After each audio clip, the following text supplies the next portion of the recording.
जय हिंद प्यारे योद्धाओं, आप सभी का स्वागत है ज्ञानपीठ जीके पॉइंट के इस यूट्यूब चैनल पर।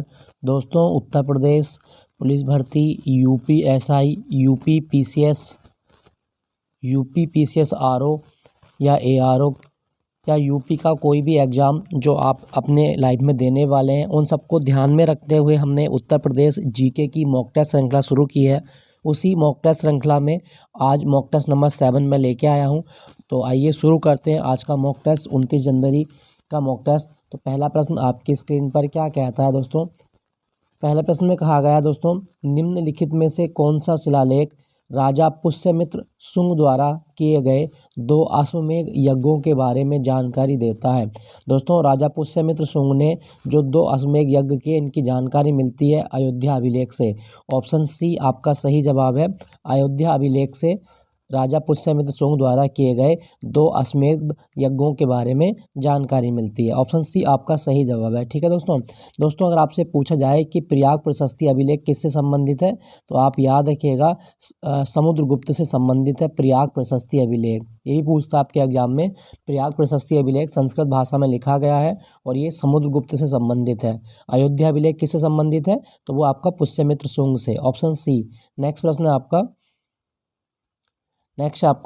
महाजनपद काल में वत्स महाजनपद की राजधानी थी। दोस्तों, 16 महाजनपद थे महाजनपद काल में, और 16 में से उत्तर प्रदेश में थे 8 महाजनपद, जिसमें से वत्स महाजनपद की राजधानी क्या थी? ऑप्शन ए कौशाम्बी थी। वत्स महाजनपद की राजधानी कौशाम्बी। आप याद रखिएगा, आपसे पूछा जाता है। दोस्तों, अगर आपसे पूछे कि कौशल महाजनपद की राजधानी क्या थी, तो वो थी आपकी अयोध्या। और सूरसेन महाजनपद की राजधानी क्या थी? वो थी आपकी मथुरा। तो सूरसेन की राजधानी मथुरा और कौशल की राजधानी थी अयोध्या। क्लियर, याद रखिएगा। आपसे वत्स पूछा गया था, कौशाम्बी इसकी राजधानी थी।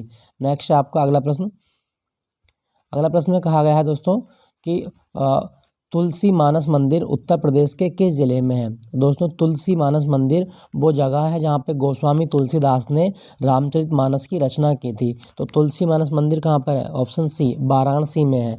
ठीक है दोस्तों, आप याद रखिएगा वाराणसी में है। और वाराणसी किस नदी के किनारे है? तो गंगा नदी के किनारे है। क्या आपको पता है कि रानी लक्ष्मीबाई का जन्म कहाँ हुआ था? वाराणसी में हुआ था रानी लक्ष्मीबाई का जन्म। ठीक है, तुलसी मानस मंदिर वाराणसी में है। अच्छा, वाराणसी में ना इन दिनों वाराणसी में एक मस्जिद बहुत न्यूज़ में रहती है, ज्ञान वापी मस्जिद। तो कभी करंट में पूछा जाए कि उत्तर प्रदेश के किस ज़िले में है, तो वाराणसी में है। और ज्ञान वापी मस्जिद जो है वो काशी विश्वनाथ मंदिर के अवशेषों को तोड़ के औरंगजेब द्वारा बनवाई गई थी। तो ये आप जरूर याद रखना, ज्ञान वापी मस्जिद ये वाराणसी में है और तुलसी मानस मंदिर भी वाराणसी में है। ठीक है दोस्तों, आपसे पूछा जाए तो आप टिक कर सकते हैं। नेक्स्ट प्रश्न है, उत्तर प्रदेश के किस शहर को सिराजे हिंद कहा जाता है? दोस्तों, सिराजे हिंद किसको कहा गया? ऑप्शन ए जौनपुर को सिराजे हिंद कहा जाता है। ठीक है दोस्तों, जौनपुर शहर की स्थापना किसने की थी? तो फिरोज शाह तुगलक ने की थी। फिरोज शाह तुगलक द्वारा जौनपुर नगर की स्थापना की गई थी। तो ये जरूर याद रखिएगा। और जौनपुर को सिराजे हिंद कहा जाता है क्योंकि यहाँ की स्थापत्य कला अद्भुत है, इसलिए इसको सिराजे हिंद कहा गया है। ठीक है दोस्तों, अगर आपसे पूछा जाए कि उत्तर प्रदेश में सुहाग नगरी किस जिले को कहा जाता है, तो आप याद रखिएगा फिरोजाबाद। सुहाग नगरी फिरोजाबाद को कहा गया है। ये भी आपसे पूछा जाता है, तो आप इसको याद रखिएगा। ठीक है, और प्रधानमंत्रियों की नगरी, तो प्रधानमंत्रियों की नगरी कहा गया है प्रयागराज को। प्रधानमंत्रियों की नगरी प्रयागराज। ठीक है, याद रखिएगा। सिराजे हिंद किसको कहा गया? जौनपुर को। नेक्स्ट प्रश्न आपका अगला प्रश्न, मुगल बादशाह अकबर का मकबरा कहाँ पर है? तो अकबर का मकबरा सिकंदरा में है। ऑप्शन बी आपका सही जवाब है, सिकंदरा। ठीक है दोस्तों, सिकंदरा जो जगह है ये आगरा में है, तो ये जरूर याद रखिएगा। अकबर का मकबरा सिकंदरा निकट आगरा में है। और अकबर ने आगरे का लाल किला भी बनवाया था, ये भी आपको याद रखना है। दोस्तों, क्या आपको पता है कि जो फतेहपुर सीकरी है किसने बसाया था? फतेहपुर सीकरी को बसाने का श्रेय अकबर को दिया जाता है। ठीक है, याद रखिएगा। नेक्स्ट प्रश्न है आपका अगला प्रश्न, निम्नलिखित में से कौन उत्तर प्रदेश की प्रथम महिला मुख्यमंत्री थी? तो उत्तर प्रदेश की प्रथम महिला मुख्यमंत्री थी श्रीमती सुचेता कृपलानी। ऑप्शन बी आपका सही जवाब है, श्रीमती सुचेता कृपलानी। अच्छा, उत्तर प्रदेश की प्रथम राज्यपाल कौन है? तो वो थी आपकी सरोजिनी नायडू।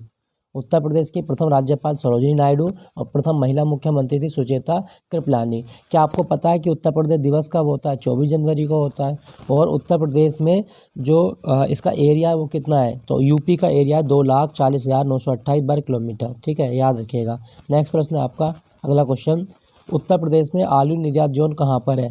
तो दोस्तों उत्तर प्रदेश में आलू निर्यात जोन है आगरा में। ऑप्शन ए आपका सही जवाब है आगरा। ठीक है दोस्तों, पूछा जाए तो आप इसको याद रखिएगा। दोस्तों अगर हम बात करें कि उत्तर प्रदेश में बटेश्वर मेला कहाँ लगता है, तो बटेश्वर मेला आगरा में लगता है। बटेश्वर मेला आगरा। और आलू निर्यात जोन कहाँ पर है? आगरा में। क्या आपको पता है कि भारत में जो आलू अनुसंधान केंद्र है वो कहाँ पर है? तो भारत में आलू अनुसंधान केंद्र शिमला में है। ठीक है, शिमला। या पूछा जाए आपसे तो आप याद रखिएगा। दोस्तों मैं आपको एक इम्पोर्टेंट क्वेश्चन बताता हूँ। अगर क्वेश्चन आए कि चंद्रशेखर आज़ाद कृषि विश्वविद्यालय कहाँ पर है, तो यूपी में चंद्रशेखर आज़ाद कृषि विश्वविद्यालय कानपुर में है। चंद्रशेखर आज़ाद कृषि विश्वविद्यालय कहाँ पर है? तो कानपुर में। जरूर याद रखना, ये क्वेश्चन आता बहुत है, पूछा जाएगा आपके एग्जाम में।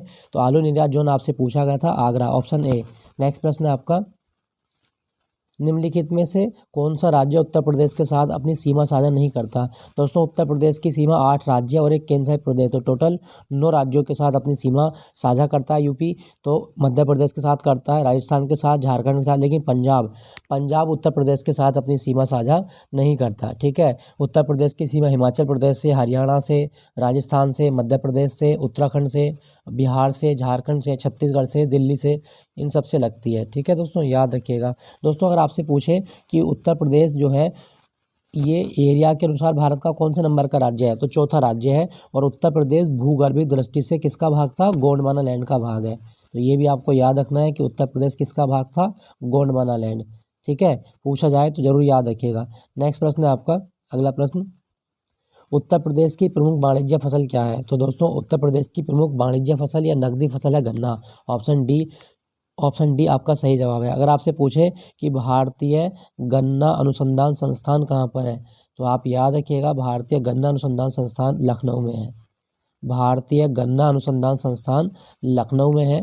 ठीक है, और गन्ना उत्तर प्रदेश की प्रमुख वाणिज्य फसल है, आप याद रखना, पूछा जाता है। नेक्स्ट प्रश्न है आपका, लोक नृत्य राहुला का संबंध किस क्षेत्र से है? तो आपके ऑप्शन है पूर्वांचल क्षेत्र, पश्चिम क्षेत्र, बुंदेलखंड क्षेत्र या ब्रज क्षेत्र। दोस्तों राहुला नृत्य बुंदेलखंड में किया जाता है। ऑप्शन सी आपका सही जवाब है बुंदेलखंड। दोस्तों अगर हम बात करें बुंदेलखंड की, तो यूपी के 7 जिले बुंदेलखंड का हिस्सा हैं। कौन कौन से? जालौन, झांसी, ललितपुर, चित्रकूट, महोबा, बांदा, हमीरपुर। तो ये 7 जिले ऐसे हैं जो बुंदेलखंड क्षेत्र में शामिल हैं। कौन कौन से? जालौन, झांसी, ललितपुर, चित्रकूट, महोबा, बांदा, हमीरपुर। JJLC MBH। ठीक है, आपको याद रखना, आपसे पूछा जाता है। अच्छा दोस्तों, बुंदेलखंड का ना एक लोकगीत भी आएगा आपके एग्जाम में, और वो है आपका आल्हा। आल्हा लोकगीत कहाँ गाए जाते हैं? तो बुंदेलखंड में गाए जाते हैं। क्लियर, याद रखिएगा। नेक्स्ट प्रश्न है आपका, अगला क्वेश्चन, प्रसिद्ध ठुमरी गायिका गिरिजा देवी का जन्म उत्तर प्रदेश के किस जिले में हुआ था? तो गिरिजा देवी, इनको ठुमरी की रानी कहा जाता है, और इनका जन्म हुआ था ऑप्शन सी वाराणसी में। ठुमरी की रानी गिरिजा देवी का जन्म वाराणसी में हुआ था, आप याद रखिएगा, आपसे पूछा जाता है। क्लियर, याद रखेंगे। दोस्तों ठुमरी क्या है? ठुमरी एक गायन शैली होती है, भारतीय संगीत की एक गायन शैली है ठुमरी, और ठुमरी की रानी कहा गया गिरिजा देवी को, और इनका जन्म उत्तर प्रदेश के वाराणसी में हुआ था। ठीक है दोस्तों, याद रखना। अच्छा दोस्तों, अगर आपसे पूछा जाए कि पीतल नगरी किसको कहा जाता है, तो उत्तर प्रदेश की पीतल नगरी कहा गया है मुरादाबाद को। ठीक है, और प्राचीन काल में कोयल नगरी किसको कहा गया? अलीगढ़ का प्राचीन नाम है कोयल नगरी। तो ये भी आपको याद रखना है, पूछा जाता है आपके एग्जाम में। लखनऊ आप जानते हैं, लखनऊ जो है ये अवध रियासत की राजधानी थी, और दूसरा लखनऊ 1921 में उत्तर प्रदेश की राजधानी बना था, आंशिक राजधानी। क्लियर, आपसे पूछा गया था गिरिजा देवी का जन्म वाराणसी। ऑप्शन सी आपका सही जवाब है। नेक्स्ट प्रश्न है आपका, मिर्ज़ापुर प्रसिद्ध है। ऑप्शन है आपके पंबारा के लिए, चरकुला के लिए, कजरी के लिए, नकटा के लिए। तो मिर्ज़ापुर प्रसिद्ध है कजरी के लिए, ऑप्शन सी आपका सही जवाब है। ठीक है दोस्तों, कजरी। कजरी एक लोकगीत भी है, कजरी एक लोक नृत्य का नाम भी है, और कजरी महोत्सव भी होता है। अच्छा, चरकुला पूछे कहाँ पर होता है, तो चरकुला डांस है एक, और ये ब्रज क्षेत्र में होता है। चरकुला डांस ब्रज क्षेत्र, तो कजरी मिर्ज़ापुर। नेक्स्ट प्रश्न है आपका, अगला क्वेश्चन, उत्तर प्रदेश में उत्तर मध्य क्षेत्रीय सांस्कृतिक केंद्र किस शहर में है? तो उत्तर मध्य क्षेत्रीय सांस्कृतिक केंद्र ऑप्शन सी प्रयागराज में है। प्रयागराज, ऑप्शन सी इसका सही जवाब है।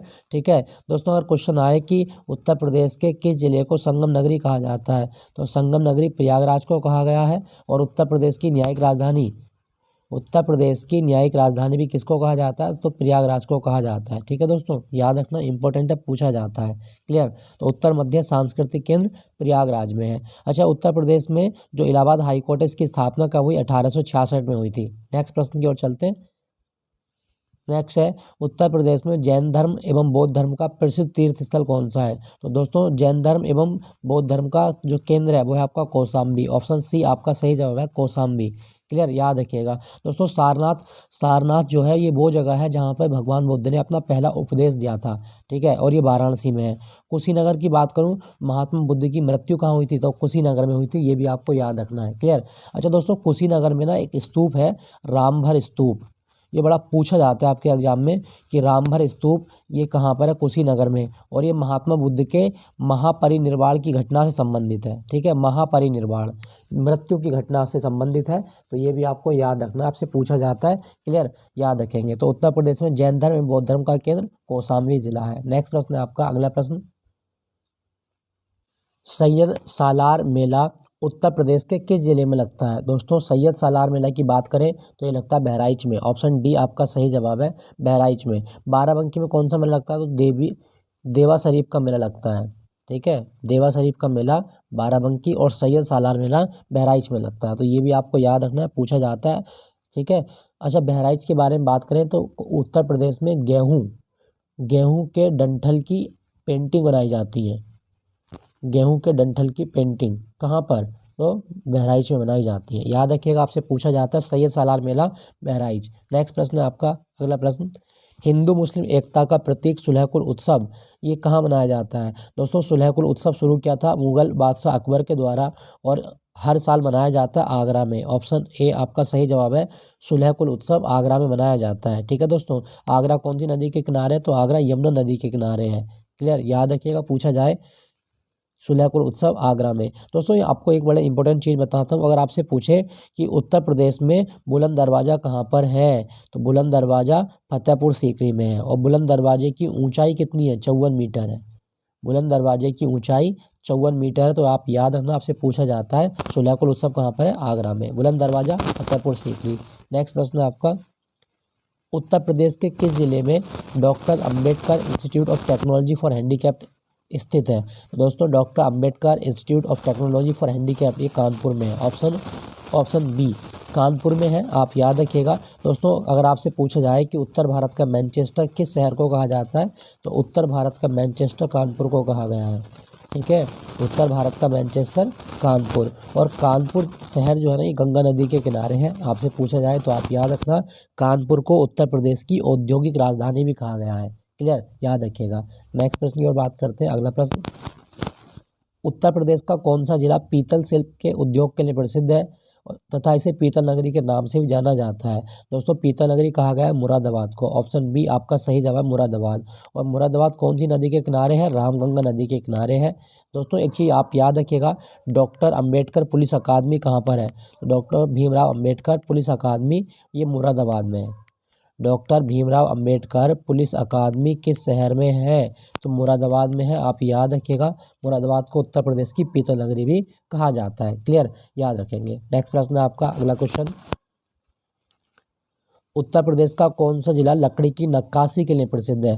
दोस्तों लकड़ी की नक्काशी होती है, आपके ऑप्शन है सहारनपुर, मुरादाबाद, मेरठ या गोरखपुर। सही जवाब होगा आपका ऑप्शन ए, सहारनपुर लकड़ी पर नक्काशी के लिए प्रसिद्ध है। और सहारनपुर में एक मेला लगता है शाकुंभरी देवी मेला, शाकुंभरी देवी मेला। तो ये भी आपको याद रखना है कि शाकुंभरी देवी मेला कहाँ लगता है, तो वो सहारनपुर में लगता है। और सहारनपुर में कागज़ अनुसंधान केंद्र भी है। ठीक है, याद रखना, पेपर टेक्नोलॉजी इंस्टीट्यूट कहाँ पर है, तो वो आपका सहारनपुर में है। क्लियर, सहारनपुर उत्तर प्रदेश का सबसे उत्तरी जिला भी है। क्लियर, पूछा जाता है। अच्छा दोस्तों अगर आपसे पूछा जाए कि उत्तर प्रदेश की स्पोर्ट्स सिटी किसको कहा गया है, तो आप याद रखिएगा मेरठ को उत्तर प्रदेश की स्पोर्ट्स सिटी कहा जाता है। गोरखपुर जो है ये टेराकोटा के लिए प्रसिद्ध है, टेराकोटा।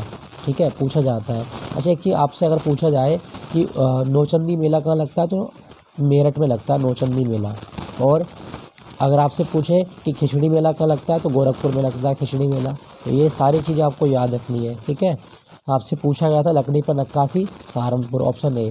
नेक्स्ट प्रश्न है आपका, भातखंडे संगीत संस्थान किस शहर में है। दोस्तों भातखंडे संगीत संस्थान आपका लखनऊ में है। ऑप्शन सी आपका सही जवाब है लखनऊ। लखनऊ में केंद्रीय ड्रग्स अनुसंधान केंद्र भी है, ठीक है, नेशनल बॉटनिकल रिसर्च इंस्टीट्यूट भी है, और आपको याद रखना है भारतीय बागवानी संस्थान भी है, ठीक है, भारतीय बागवानी संस्थान लखनऊ में है। क्लियर। अच्छा सॉरी, भारतीय बागवानी संस्थान बेंगलोर में है, बेंगलोर में। आपसे पूछा गया था भातखंडे संगीत संस्थान लखनऊ। अच्छा दोस्तों, क्या आपको पता है कि लखनऊ में चिकनकारी होती है? तो उत्तर प्रदेश में चिकनकारी के लिए कौन सा जिला प्रसिद्ध है? तो लखनऊ ही तो प्रसिद्ध है। चिकनकारी एक प्रकार की कढ़ाई होती है, ठीक है, आप याद रखिएगा। तो भातखंडे संगीत संस्थान लखनऊ। नेक्स्ट प्रश्न है आपका, इलाहाबाद विश्वविद्यालय की स्थापना किस वर्ष की गई थी? आपके ऑप्शन है 1875, 1921, 1887 या 1916। तो दोस्तों इलाहाबाद विश्वविद्यालय का पूरा नाम क्या था? म्योर कॉलेज, क्योंकि रेमसे म्योर के द्वारा बनवाया गया था। पहला तो आप यही याद रखिएगा कि इलाहाबाद विश्वविद्यालय का प्राचीन नाम क्या है, वो है आपका म्योर कॉलेज। और इलाहाबाद विश्वविद्यालय का वास्तुकार कौन था? William Emerson. इलाहाबाद विश्वविद्यालय का वास्तुकार कौन है? विलियम एमर्सन इसका वास्तुकार है। क्लियर। आपसे पूछा गया कि स्थापना किस वर्ष हुई? 1887 में इसकी स्थापना की गई थी। इलाहाबाद विश्वविद्यालय उत्तर प्रदेश का सबसे प्राचीन विश्वविद्यालय है। इसे पहले म्योर कॉलेज कहा जाता था। इसका वास्तुकार कौन था? William Emerson. 1887 में स्थापना की गई थी, आप याद रखिएगा। क्लियर। चलिए अगले प्रश्न की ओर बात करते हैं। अगला प्रश्न है आपका, महात्मा गांधी काशी विद्यापीठ उत्तर प्रदेश के वाराणसी जिले में है। इसकी स्थापना किसके द्वारा की गई? तो महात्मा गांधी काशी विद्यापीठ की स्थापना जो की गई वो शिव प्रसाद गुप्त के द्वारा की गई है। ऑप्शन सी आपका सही जवाब है, शिव प्रसाद गुप्त, ठीक है, आप याद रखिएगा। और ये जो महात्मा गांधी काशी विद्यापीठ है ना, इसके प्रांगण में भारत माता मंदिर भी है। भारत माता मंदिर महात्मा गांधी काशी विद्यापीठ के प्रांगण में है। और भारत माता मंदिर भी किसने बनवाया था? शिव प्रसाद गुप्त ने बनवाया था, ठीक है दोस्तों, याद रखिएगा। दोस्तों यहाँ पे लिखा गया है पंडित मदन मोहन मालवीय। पंडित मदन मोहन मालवीय ने बीएचयू की स्थापना की थी 4 फरवरी 1916 को, ठीक है। बनारस हिंदू यूनिवर्सिटी कब बनी थी? 1916 में। किसके प्रयास से बनी थी? तो जवाब होगा मदन मोहन मालवीय के प्रयास से। क्लियर दोस्तों। दोस्तों यहाँ पे लिखा है आचार्य नरेंद्र देव। आचार्य नरेंद्र देव के नाम पे कृषि विश्वविद्यालय कहाँ पर है? वो है आपका अयोध्या में। आचार्य नरेंद्र देव कृषि विश्वविद्यालय अयोध्या में है, ये जरूर याद रखिएगा। पूछा जाए आपसे तो आप टिक कर सकते हैं। तो आपसे पूछा गया था महात्मा गांधी काशी विद्यापीठ उत्तर प्रदेश के वाराणसी जिले में, इसकी स्थापना किसने की? शिव प्रसाद गुप्त। ऑप्शन सी आपका सही जवाब है। नेक्स्ट प्रश्न है आपका, गुरु गोविंद सिंह स्पोर्ट कॉलेज की स्थापना उत्तर प्रदेश के किस जिले में की गई? तो दोस्तों गुरु गोविंद सिंह स्पोर्ट कॉलेज की स्थापना हुई थी 1975 में, और ये लखनऊ में हुई थी। ऑप्शन सी आपका सही जवाब है, लखनऊ में, ठीक है। लखनऊ गोमती नदी के किनारे है, और लखनऊ में एकाना क्रिकेट स्टेडियम भी है। एकाना, लखनऊ में एकाना क्रिकेट स्टेडियम भी है, और यहाँ पे गुरु गोविंद सिंह स्पोर्ट कॉलेज भी है। क्लियर, याद रखिएगा दोस्तों। अच्छा, अगर आपसे दोस्तों पूछा जाए कि भारत में खेल दिवस कब होता है, तो 29 अगस्त को होता है। और अगर आपसे पूछे कि किसका जयंती होती है, तो खेल दिवस मेजर ध्यानचंद की जयंती होती है, ठीक है, याद रखना, मेजर ध्यानचंद, जिनको हॉकी का जादूगर कहा गया है। क्लियर, याद रखिएगा। गुरु Govind Singh sport college Lucknow. Next प्रश्न है आपका, उत्तर प्रदेश सरकार ने अपना राजकीय जलीय जीव किसे घोषित किया है? दोस्तों अगर हम बात करें उत्तर प्रदेश सरकार का राजकीय जलीय जीव है Ganga dolphin. Option C, option C आपका सही जवाब है। अक्टूबर 2023 में उत्तर प्रदेश के मुख्यमंत्री ने गंगा डॉल्फिन को अपना राजकीय जलीय जीव घोषित किया है। और गंगा डॉल्फिन का वैज्ञानिक नाम क्या है? प्लेटेनिस्टा गंगेटिका। दोबारा बताता हूँ, प्लेटेनिस्टा गंगेटिका, ठीक है। आप जरूर याद रखिएगा कि गंगा डॉल्फिन, और गंगा डॉल्फिन उत्तर प्रदेश का ही नहीं भारत का भी राष्ट्रीय जलीय जीव है। तो प्लेटेनिस्टा गंगेटिका ये उत्तर प्रदेश का नया राजकीय जलीय जीव बना है, ठीक है। गंगा डॉल्फिन जो है ये साफ पानी में रहती है, ठीक है, आप याद रखिएगा। दोस्तों आपको एक बड़ा इंपॉर्टेंट क्वेश्चन बताता हूँ, डॉल्फिन के जो बच्चे होते हैं उनको क्या कहा जाता है? तो डॉल्फिन के बच्चों को सूसू कहा जाता है, याद रखिएगा। क्लियर, सूसू। तो राष्ट्रीय जलीय जीव यूपी का क्या है? गंगा डॉल्फिन। अच्छा, यूपी का राजकीय वृक्ष क्या है? वो है अशोक का पेड़। उत्तर प्रदेश का राजकीय वृक्ष अशोक का पेड़। राजकीय पुष्प पूछेगा तो पलाश है। राजकीय पक्षी पूछेगा तो सारस है। और राजकीय पशु पूछेगा तो बारहसिंगा है, ठीक है, बारहसिंगा। तो ये सारे बिंदु आपको याद रखने हैं उत्तर प्रदेश के बारे में। और यूपी की द्वितीय राजभाषा क्या है? उर्दू है, ठीक है। चलिए अगले प्रश्न की ओर। यहाँ पे आप एक पेपर कटिंग देख सकते हैं। यहाँ पे लिखा है Uttar Pradesh CM Yogi declare dolphin as a state aquatic animal, मतलब उत्तर प्रदेश का राजकीय जलीय जीव अब गंगा डॉल्फिन है। ठीक है, नेक्स्ट है आपका आगरे का किला निम्नलिखित में से किस मुगल सम्राट द्वारा बनवाया गया था। दोस्तों आगरे का किला बनवाया था सम्राट अकबर ने, और इस किले में न्याय की जंजीर किसने लगवाई थी। तो आगरा के किले में न्याय की जंजीर लगवाई थी जहांगीर ने। आगरे का किला ये बनवाया था अकबर ने, और इस किले में न्याय की जंजीर किसने लगवाई, जहांगीर ने। याद रखिएगा, आपसे पूछा जाता है। नेक्स्ट प्रश्न है आपका, काशी उत्तर प्रदेश में स्थित एक प्रसिद्ध भारतीय तीर्थ स्थल है, निम्नलिखित में से किस नदी के तट पर स्थित है। तो काशी या वाराणसी या बनारस किस नदी के किनारे है, आपका ऑप्शन डी गंगा नदी के किनारे है। काशी गंगा नदी के किनारे है। दोस्तों अगर आपसे क्वेश्चन पूछा जाए कि उत्तर प्रदेश में कसिका बोली कहाँ बोली जाती है, तो आप याद रखिएगा काशी की बोली को कसिका कहा गया है। क्लियर, पूछा जाए तो आप इसको याद रखिएगा, काशी गंगा नदी के किनारे है। नेक्स्ट प्रश्न है आपका, अगला प्रश्न, उत्तर प्रदेश के किस जिले में ददरी पशु मेला लगता है। दोस्तों ददरी पशु मेला लगता है ऑप्शन बी बलिया में। ददरी पशु मेला बलिया में लगता है। ठीक है दोस्तों, याद रखिएगा। और बलिया उत्तर प्रदेश का सबसे पूर्वी जिला है, ये भी आपको याद रखना है कि सबसे पूर्वी जिला कौन सा है, तो बलिया है। दोस्तों अगर आपसे पूछे कि काकोरा मेला कहाँ लगता है, तो काकोरा मेला लगता है बदायूं में। काकोरा मेला बदायूं। ठीक है, आगरा में तो आपको पता है बटेश्वर मेला लगता है, मथुरा में तो सबसे ज़्यादा मेले लगते हैं यूपी में। तो आपसे पूछा गया ददरी पशु मेला बलिया। क्लियर। नेक्स्ट प्रश्न आपका, माता टीला बांध उत्तर प्रदेश के झांसी जिले में किस नदी पर बनाया गया है। तो दोस्तों माता टीला बांध बेतवा नदी पर है, ऑप्शन डी आपका सही जवाब है। माता टीला बांध बेतवा नदी पर। अच्छा, बेतवा नदी पर क्या कोई और बांध जो आपको याद रखना है, हाँ पारीछा बांध। पारीछा बांध ये भी बेतवा नदी पर है, और एक राजघाट बांध ये भी बेतवा नदी पर है।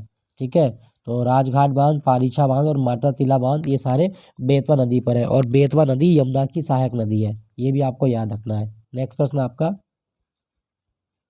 काकोरी ट्रेन षड्यंत्र में दोषी पाए जाने पर अशफाक उल्ला खां को किस जिले की जेल में फांसी दी गई। दोस्तों काकोरी ट्रेन षड्यंत्र हुआ था 9 अगस्त 1925 को। ठीक है, और इसमें जो क्रांतिकारी दल शामिल था वो था हिंदुस्तान रिपब्लिकन एसोसिएशन। HRA के जो क्रांतिकारी थे उन्होंने काकोरी ट्रेन एक्शन को अंजाम दिया, और अशफाक उल्ला खां को जेल होती है कहाँ पर, फैजाबाद की जेल में। ठीक है, फैजाबाद की जेल में अशफाक उल्ला खां को फांसी दी गई थी। नैनी जेल में किसको फांसी दी गई, रोशन सिंह को फांसी दी गई नैनी जेल में, और राम प्रसाद बिस्मिल को फांसी दी गई थी गोरखपुर जेल में। तो आप याद रखिएगा, काकोरी ट्रेन षड्यंत्र 9 अगस्त 1925 को हुआ था, जिसमें हिंदुस्तान रिपब्लिकन एसोसिएशन के क्रांतिकारियों ने भाग लिया था। क्लियर, याद रखिएगा। तो अशफाक उल्ला खां को फांसी फैजाबाद की जेल में हुई थी। नेक्स्ट प्रश्न है आपका, उत्तर प्रदेश की प्रसिद्ध लोकनाट्य कला कौन सी है। दोस्तों आपके ऑप्शन है यक्षगान, नौटंकी, नकल या भांड या जात्रा। तो उत्तर प्रदेश का प्रसिद्ध लोकनाट्य कला कौन सी है, जवाब होगा ऑप्शन बी नौटंकी। नौटंकी उत्तर प्रदेश का लोक नाटक है, याद रखिएगा। यह रंगमंच पर प्रदर्शित की जाती है। ठीक है, आपको याद रखना है। दोस्तों यक्षगान की बात करूँ तो यक्षगान कर्नाटक में होता है, नकल या भांड ये पंजाब में होता है, और जात्रा बंगाल में होता है। जात्रा बंगाल, और नौटंकी आपका उत्तर प्रदेश में। क्लियर, याद रखिएगा। तो दोस्तों ये था आज का मॉक टेस्ट, जिसमें हमने 20 नए प्रश्न और 10 प्रीवियस प्रश्नों का अभ्यास किया, टोटल 30 प्रश्नों का अभ्यास किया था। आई होप ये सेशन आपको अच्छा लगा होगा। अच्छा लगे तो एक लाइक ज़रूर कीजिएगा, अपने दोस्तों के साथ में शेयर कीजिएगा। फिर मिलूँगा एक नए मॉक टेस्ट के साथ। दोस्तों आपके लिए एक सजेशन है, आपका जो लक्ष्य है वो सबसे सर्वोपरि है। अपनी ज़िंदगी का कीमती समय किसी लड़की पर ज़ाया मत करना, वरना आप बहुत बड़ा समय आप किसी महिला मित्र को दे सकते हैं, और वो समय इतना कीमती होगा कि जीवन में कभी लौट कर नहीं आने वाला। तो ये समय आपके लिए, अपने लिए है, किसी और के लिए ये समय मत दीजिएगा। ठीक है, आपका करियर सबसे पहले है, बाकी दुनिया बाद में है। तो इन्हीं बातों के साथ मैं आज की क्लास को विराम देता हूँ। जय Hind, take care, bye bye.